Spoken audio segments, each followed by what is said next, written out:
Friends, welcome to UVC మస్తీ. తెలుగులో lover boy image తో మంచి గుర్తింపు తెచ్చుకున్న హీరోల్లో సిద్ధార్థ్ ఒకరు. నువ్వు వస్తానంటే నేను వద్దంటానా, ఆట, బొమ్మరిల్లు వంటి సినిమాలు సిద్ధార్థ్ ని యూత్ ఆడియన్స్ కి బాగా దగ్గర చేశాయి. రియల్ లైఫ్ లో లవర్ బాయ్ ఇమేజ్ ఉన్న సిద్ధార్థ్ రియల్ లైఫ్ లో అదే ఇమేజ్ సంపాదించుకున్నాడు. ఇండస్ట్రీకి రావటానికి ముందే పెళ్లి చేసుకుని పిల్లలు ఉన్న సిద్ధార్థ్ ఇప్పుడు సడన్ గా హీరోయిన్ అదితిరావు హైదరీని మార్చ్ 27న వనపర్తిలో శ్రీరంగపురం గుడిలో సీక్రెట్ గా రెండో పెళ్లి చేసుకున్నారు.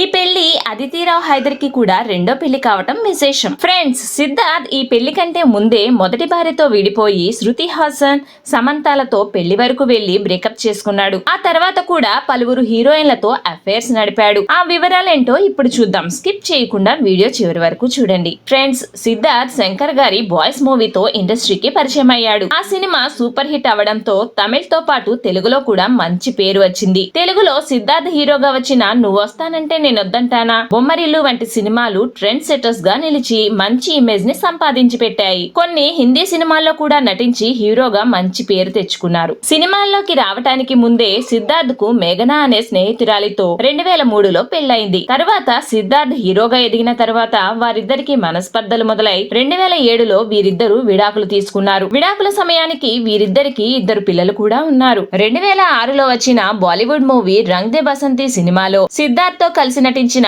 సోహా అలీ ఖాన్ తో ప్రేమాయణం కొనసాగించాడు సిద్ధార్థ్. తన మొదటి భార్యతో విడాకులకు కారణం కూడా ఈ అఫైర్ అనే చెప్పొచ్చు. సోహా అలీ ఖాన్ సిద్ధార్థ్ తో పాటు కునాల్ అనే యాక్టర్ తో కూడా సన్నిహితంగా ఉండటం, సిద్ధార్థ్ ప్రవర్తన కూడా ఆమెకు నచ్చకపోవడం వలన 2 ఏళ్ల వాళ్ళ ప్రేమాయణానికి బ్రేకప్ చెప్పుకున్నారు ఇద్దరు. ఆ తరువాత కొన్ని నెలలకే శృతి హాసన్ తో ప్రేమలో పడ్డాడు సిద్ధార్థ్. అనగనగా ఒక ధీరుడు, ఓ మై ఫ్రెండ్ సినిమాల షూటింగ్ సమయంలో వీరిద్దరి మధ్య స్నేహం ప్రేమగా మారి పెళ్లి చేసుకునే వరకు వెళ్ళింది. తన తండ్రి కమల్ హాసన్ గారికి కూడా సిద్ధార్థ్ ని పరిచయం చేసింది. ఆయన కూడా గ్రీన్ సిగ్నల్ ఇచ్చారు. కానీ ఒకరిని ఒకరు బాగా అర్థం చేసుకోవాలని ఓ 2 నెలలు సహజీవనంలో ఉన్నారు ఇద్దరు. అదే సమయంలో 2013లో జబర్దస్త్ అనే సినిమా షూటింగ్ సమయంలో సమంతతో స్నేహం మొదలైంది సిద్ధార్థ్ కి. ఈ విషయం తెలిసిన శృతి హాసన్ సిద్ధార్థ్ తో బ్రేకప్ చేసుకుంది. ఇక జబర్దస్త్ సినిమా షూటింగ్ లో సిద్ధార్థ్, సమంత పీకల్లోతు ప్రేమలో మునిగిపోయారు. అదే సమయంలో శ్రీకాళహస్తి గుడిలో వీరిద్దరూ కలిసి పూజలు కూడా చేయడంతో మీడియాలో కూడా వీరిద్దరి పెళ్లి గురించి బాగా వార్తలొచ్చాయి. ఇక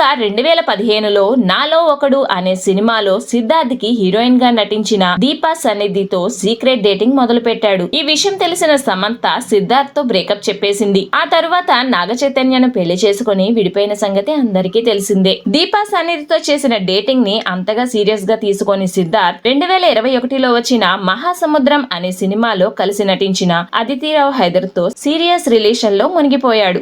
అంతేకాదు గత 2 సంవత్సరాల నుండి వీరిద్దరూ ఒకే ఇంట్లో ఉంటున్నారు. చివరకు మార్చి 27న పెళ్లి చేసుకున్నారు. అయితే అదితిరావు హైదరీ కూడా సినిమాల్లోకి రావటానికి ముందే సత్యదేవ్ మిశ్రా అనే యాక్టర్ కమ్ లాయర్ ని పెళ్లి చేసుకుని 2012లో అతనితో విడిపోయింది. ఏదేమైనా సిద్ధార్థ్ అండ్ అదితిరావు హైదరీల వివాహ బంధం హ్యాపీగా ఉండాలని కోరుకుందాం. That's all for this video friends. ఈ వీడియో మీద మీ అభిప్రాయాన్ని కామెంట్స్ లో తెలియజేయండి. అలాగే ఈ వీడియో నచ్చితే మర్చిపోకుండా ఓ లైక్ ఇచ్చి మా ఛానల్ ని సబ్స్క్రైబ్ చేసుకోండి ఫ్రెండ్స్. Thanks for watching. జై హింద్.